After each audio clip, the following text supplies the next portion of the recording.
chat on vision of a $5 trillion economy, role of tech and transformation with Mr. Sameer Garde, President, India and SAARC, Cisco, and Mr. Sameer Amte, Managing Director, Accenture Strategy. Welcome to both of you. Dear audience, please keep posting your questions in the chat box. Mr. Garde may select a few in the end and answer to you. Over to you, Mr. Amte. Good morning, everyone, and thank you so much, IAMI, for this wonderful opportunity and a very interesting topic.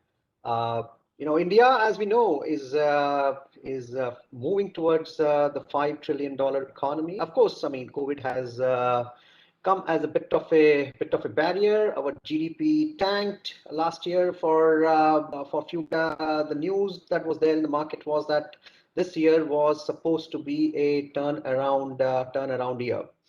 Organizations have transformed in this pandemic. There are multiple small and medium-sized entrepreneurs have gone into a different operating model. And who best to basically talk about it than my colleague and my friend Sameer, who is also the CEO of basically Cisco in India and SAARC. Sameer, welcome on this fireside chat. Glad to have you on this particular session. Hey, thank you for having me, Sameer, and IAMI. I really appreciate this. It's an honor to be here. Great. So, Sameer, I mean, before we develop to the discussions, I think it is important to address the India state today. Now, I know that the second wave as such has come as a bit of a barrier as we were India was moving forward. So, I mean, from your perspective, how has it been for you and your team at Cisco? How have you kept, the customers and basically the overall organizations more focused and more driven and positive in this particular environment? What are your thoughts around it? Yeah. Hey, by the way, firstly, thank you for having me here, and I really appreciate the opportunity to talk to a very august audience here. But let me start by saying I think the difference between the first wave and the second wave is pretty stark, right? Of course, in terms of numbers is one aspect of it. But in the first wave, I think our focus was a lot more in getting our employees to start getting safe and work from home, which is not very difficult from a Cisco point of view because 80% of our workforce, even before the pandemic, was enabled to work from home. But I think the big difference in the second wave has been the number of infections we have seen of our own employee base, right? I mean, we have upwards of 12,000, 13,000 people in India. My latest estimate in this wave is that anywhere between 10 to 17%, depending on the team, of my team is infected. And probably 2x that in terms of family members. Whereas if you look at the first wave, I think the first wave was more about helping the community after you had made sure that the employees were safe and the customers had transitioned. This time, we are spending 90% of our time on trying to make sure that we can help our employees and their dependents from a healthcare perspective. What can we do to get them beds? What can we do to get them oxygen concentrators? What can we do to make sure that we focus their attention on caregiving for their family members? That, in my opinion, is a big difference because, in the first wave, we had probably less than 1% of our employees infected. This time, it's 15x of that. So that's the one big difference that I'm seeing, number one. Number two, I think we are also looking at making sure that the communities that we serve and the customers and the partners that we serve also are seeing infections to the same impact, right? Around 10 to 15%. So there is a requirement of being a lot more sensitive in the way you deal with your partners and the way you deal with your customers in a time like this. Business becomes a little secondary. The health and welfare of your employees, customers, and partners is paramount. And I think the third thing that I'm seeing is on the community side, we are doing what a lot of large companies are doing, which is to help build up the healthcare infrastructure of this country.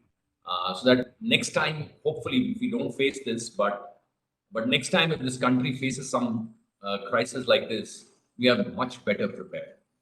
So I think those are the three things that we are seeing in this wave in terms of how things have changed versus the first wave. No, you're absolutely right. I mean, even at our side, Samir, the second wave, the impact or in our ecosystem, in the network or our own personal network that we have seen is quite overwhelming as what we had, seen in the last wave as such.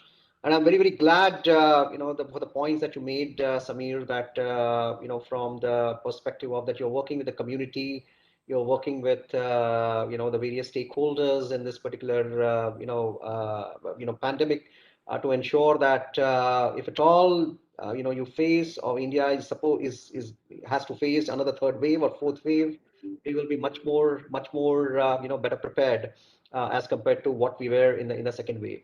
No, the great. I mean, thank you so much for that basically support to the community as such. Moving on, Samir, I mean, now you would have seen in the now let me basically because the pandemic first wave, second wave. I mean, the fact of the matter is the businesses have been disrupted. There are many organizations who have to turn to work from home in a very quick time as compared to many others. And I know that and you rightly mentioned the Cisco was in any case equipped to handle this particular situation much better than other organization. So what are the bright spots that you have seen as you have traversed this journey of in India from last 1.5 years in this particular pandemic? I mean, how you have seen organizations really adapt to these new changes? Any specific industries that you can really point out who have done better, and other industries that you think can do a lot more for us to basically handle this situation that has come upon all of us in a much more better fashion? Yeah. No, I think for me, the biggest learning is that this crisis is a reminder of how resilient and adaptive the human species is, right? First thing is that as a species, we are probably as adaptive as any other species in the world or in the ecosystem. And I think most companies, most institutions, most government departments, state governments, all of them adapted to leverage technology to switch to this new way of working, right? I mean, who would have thought we will have the Delhi High Court, the Supreme Court do video calls for criminals and looking at cases through a hybrid technology-enabled environment, right? I think the other piece which I get very enthused about is that we are a very young country, okay? And despite what people might say, and cynical people probably say this a lot more, that I think India's Digital India mission is a boon for being able to manage some crisis like this, right? If you think about it, with a young country which is very conversant with technology, it was probably easier for a country like ours to adapt to this new way of working than most other countries which may be aging, right? And like I said, I think the challenge during the first wave was around a mindset. In some cases, there was decades long of traditional practices and business models which were redundant, which were kind of made redundant overnight because of this new environment. So I think first thing was, are you in a position to accept this next norm? Some industries probably took to it like fish to water, like the IT/ITES industry. Quickly made sure that everything moved to a hybrid work model. Some industries which had not thought of this. I mean, I must say the BFSI industry, which is a very tech-heavy industry, hadn't done enough from an employee hybrid work model perspective, because a lot of the applications, a lot of what requires to be done on a BAU basis in that industry required people to be in office, right? I think they adapted very well. I think the auto industry adapted really well. I think government adapted really well, in my opinion. And thanks to social media apps like WhatsApp, etc., people adapted to business based on video calls in the small business category also. So, and we saw, for example, around 100,000 new WebEx customers in the space of 3 months when we launched webex.com in India. 100,000. We had probably billion minutes of WebEx being used versus little less than 200,000 or 200 million minutes prior to the pandemic. So I think people adapt very quickly. The human species is extremely resilient and adaptive. And I think the hybrid work model is here to stay. People have finally agreed. वो बीच में हुआ था कि between November and March people said चलो office चलते हैं वापस सब. A lot of people started moving back to office. I think this dong on the head with the second wave has probably helped people understand that it's best to continue with the hybrid work model. Right. No, absolutely. I mean, well said, Sameer. I mean, to be very honest, it has. I belong to a services industry and the consulting industry, and the way it has changed our lives is, the last time I got on the plane was March 8th, 2020, and providing services and consulting. Over basically, over the phone, over the conference calls, over the video calls, was completely unheard of. And I think, our industry has definitely, gotten, it changed for good, I would say, because now, while, yes, the pandemic is there, but at the same time, I mean, it has provided many people think about their own happiness, own work-life balance. And you're absolutely right. I mean, the folks actually let their guard down after the first wave so-called went away. November, December, everyone's ventured out, and it's a great reminder for all of us that this is serious business. Hybrid model is here to stay, and one has to basically adapt to the new ways of really working. Now you mentioned about basically an accelerated use of WebEx meetings.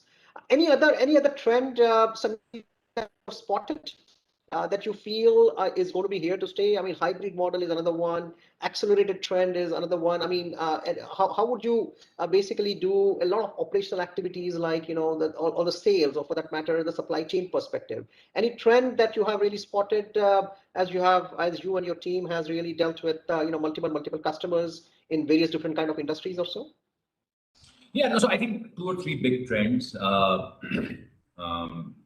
Not that I am telling you something earth-shattering here. Most people have probably seen this. The adoption of cloud is probably the biggest trend we've seen. Massive adoption of the cloud by every business, every consumer, every citizen, right? Including the government. I think SBI coming up with a cloud strategy right in the middle of the wave of COVID second wave is a testament to the fact that cloud adoption is pervasive. So I think that's probably the first thing. The second thing that has done is the adoption of as a service as a model, right, as a business model. And personally, I feel like everything I do or buy or procure today can be as a service, even from a small business, right? I mean, I get 2 coconuts a day from some vendor who comes and drops it at my house, right? And he's also told me, Sameer, sir, आप मतलब मेरे को standard price दे दो महीने का, or whether you take it or not, use it or not, I will charge you this, right? Yoga instructors are doing that, right? They're saying, I will give you a price for 12 classes, whether you take 8 classes or 12 classes, and still charge you for 12 classes. I think these are things which we never thought of, right? So as a service, cloud adoption, I think those are 2 massive trends that we are seeing. The third thing, which I personally believe we've still not done enough of, and I think personally will become and should become pervasive, is how we work, right? We are feeling good about the fact that some people have houses which are amenable to having a study and एक कमरे में जाकर के तुम काम कर सकते हो. And some people are saying that we will do some form of social distancing in offices. I think these are all incremental hybrid work models. In my opinion, and I dream of these things. I personally feel offices should become like fields, large acres of fields, open fields. Why do we even need concrete? Just need stools, probably a garden table, and have meetings there, right? And I think those are kind of models which should emerge. If they are not going to emerge out of this, then we will not have an opportunity to disrupt. I personally feel the real estate sector, especially in the commercial side, will have to do something which is extremely innovative and different to get confidence and trust of employees, right? And lastly, I personally believe that competition will become fluid across industry. Right? That is probably the big thing. Nobody is a competitor. Nobody is a partner all the time. They used to say this in politics earlier, but I think this has become more prevalent in, Sharad Pawar used to say, in politics, you never have an enemy or a friend forever. And I think in business, you will see the same thing. Nobody is a friend or an enemy forever. You can partner with anybody, you can compete with anybody. Because this is what digital business models allow you to do. It's a bad analogy, but I couldn't help it. No, it's as a matter of fact, it's a amazing analogy actually, because I've seen even we have seen organizations who are in a partnership with one particular marketplace, but yet they basically are going and developing their own basically marketplace or .com. And I guess it is the question is how successful all these organizations are going to be. And the fact of the matter is, Samir, that unless and until organizations really disrupt themselves or their line of thinking or their ways of doing things, there is no getting away. They will be if they don't disrupt themselves, they will get disrupted. So completely in line with the analogy that you really mentioned, and we got to really adopt. And I'm very very happy, and I wish that the vision that you basically mentioned about large open fields and a table and a stool for us to do the meetings, I wish it really comes true. I think I strive for it, and I'm sure you're in Bangalore, I'm in Mumbai. Tell you one thing, Samir. I was speaking to a very large IT service provider, and I said, listen, there is technology available today which can disrupt what is called the ODC model. The ODC model is a firewall model with people not getting access unless you are supposed to be inside that ODC. And I'm saying we have technology available, not just from Cisco, but from a lot of players, to allow a guy to sit on top of a tree in the campus and do his work for the ODC in a secure way. So I think those things are available today through segmentation and digital solutions. So I think real estate needs to take cognizance of that and build things around it. Sorry. No, absolutely. So, Samir, I mean, one more.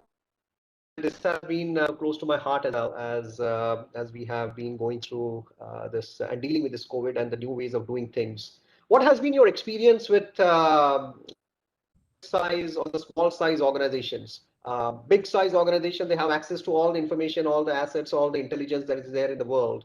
But small size, mid size organization, what has been your experience, and what would you think they should really be doing to really overcome and not be disrupted, but adapt to the new changes?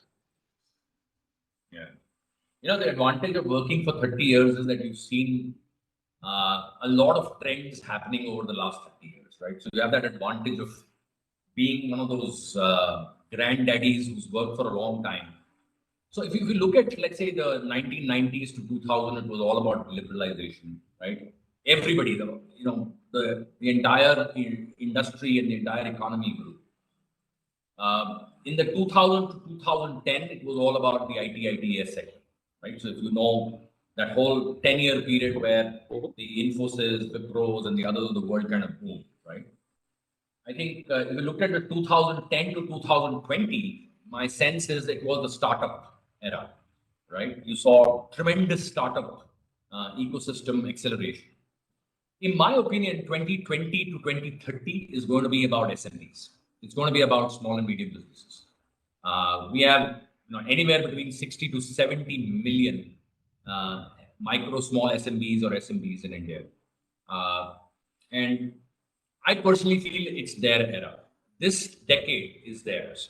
And the reason why I say that is because I think digital allows them to have a catchment area which goes beyond the borders of the country, beyond the borders of the city they operate in, beyond the borders of the market that they operate in, right? And I think at the very basic level, I think there are three things you need to take care of to as an SMB to navigate this new world, right? And I keep it very simple, like three diktats that I give when I talk to organizations which are, let's say, doing 15 crores, 20 crores, 30 crores kind of turnover a year, right? Or even lesser.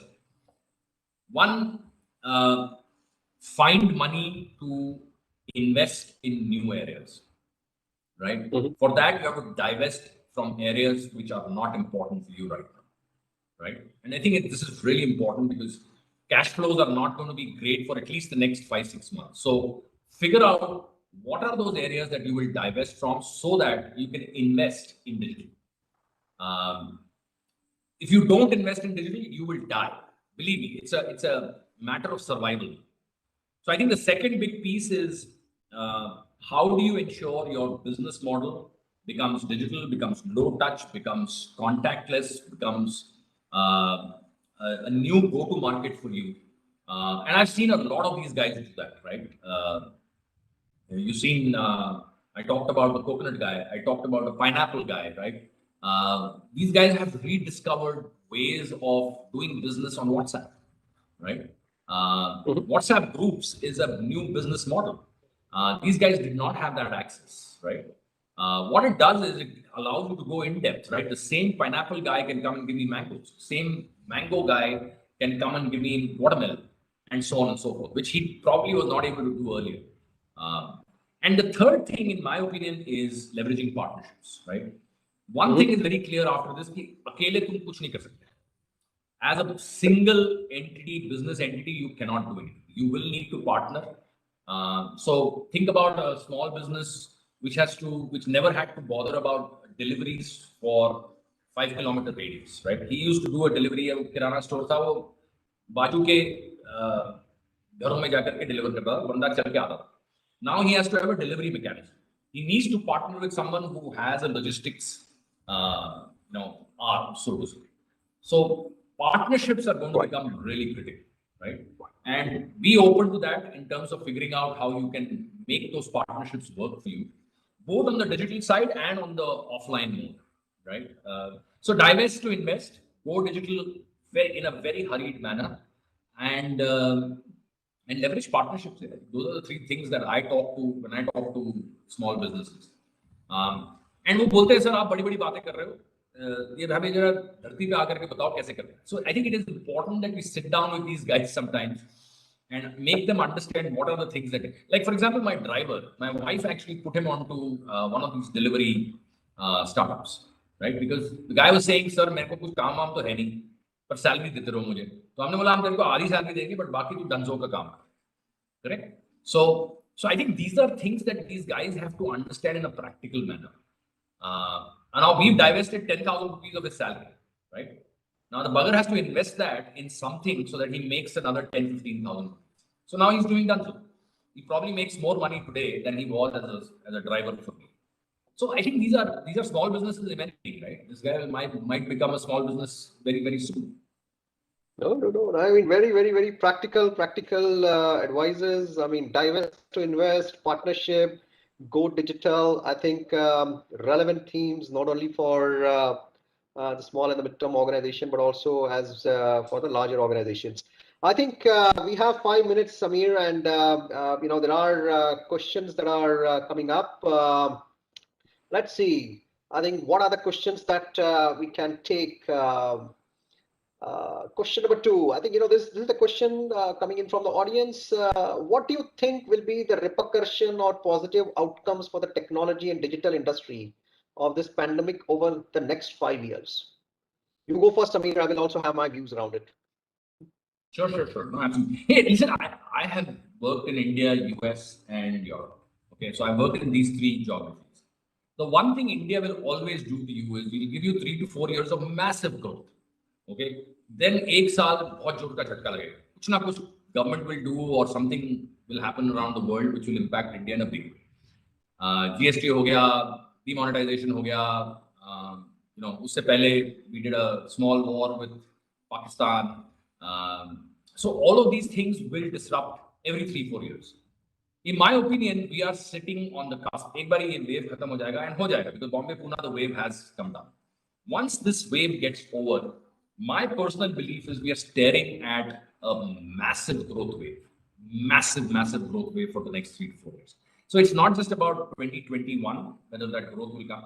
So companies or global companies which have the staying power will bet big on India, in my opinion, and should bet big on India. Indian companies should bet big on India because अगले 3-4 साल will be massive. I'll be surprised if we don't grow the economy at 8 to 10%. Of course, there will be base effect in the first year, but उसके बाद I see a sustained growth for 10 to 12, for 3 to 4 years of around 8 to 12%.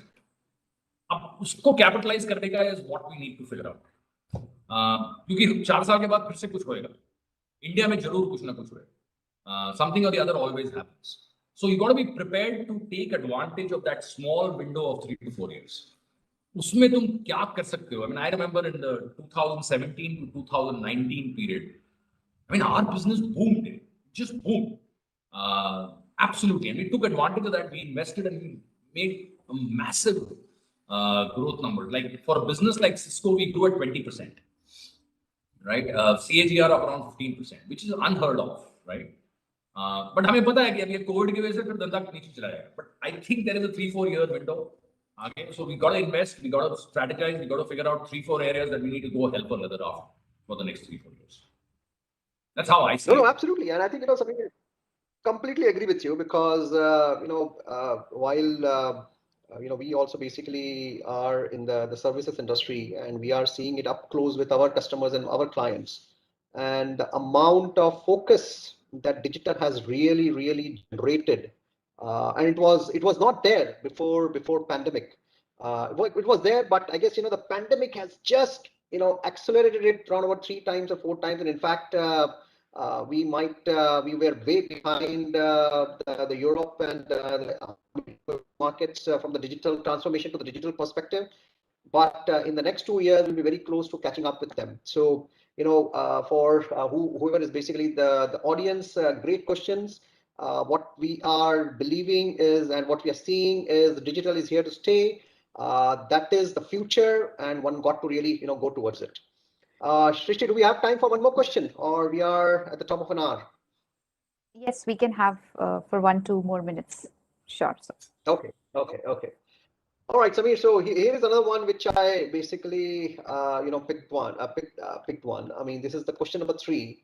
Now, how do we see B2C sales getting impacted because of the virtualization, especially the rural sales?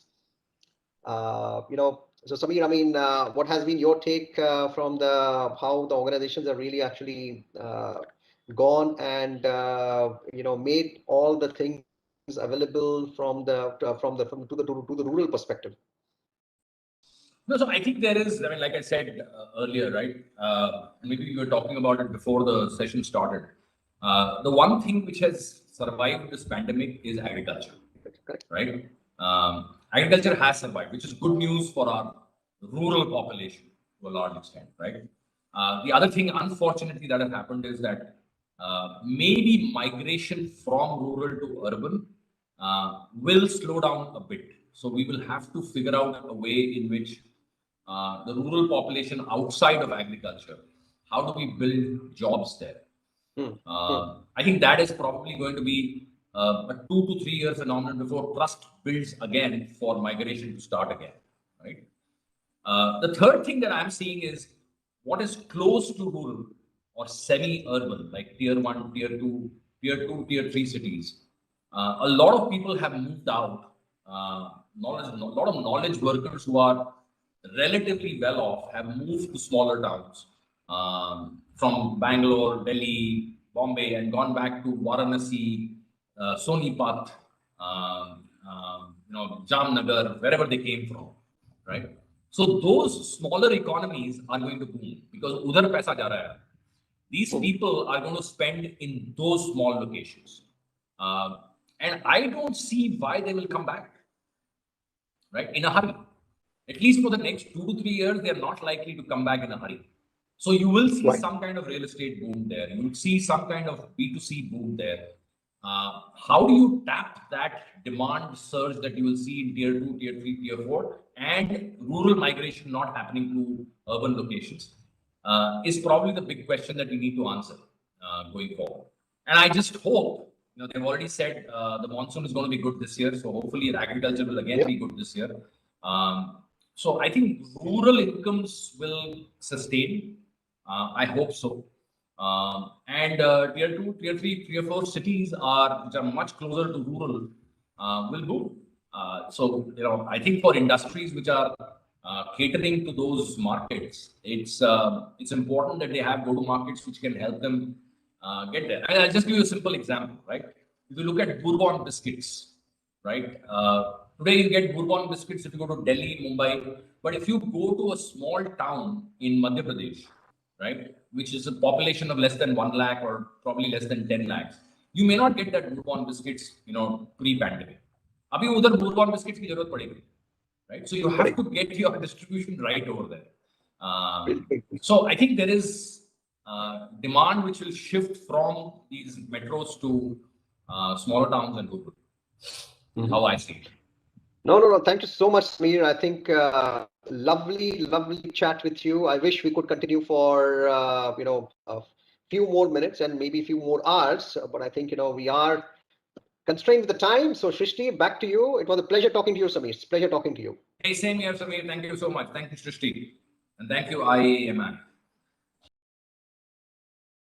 So, sir, it was very interesting and insightful conversation. Thank you so much. Thank you, Mr. Garde, Mr. Amte, for joining us today and sharing your views. Thank you to our partners, Accenture, Automation Anywhere, Route Mobile, and Tata Teleservices. Have a good day to all of you. Stay tuned for the launch of IAMAI PwC report on intelligent automation, the future of digital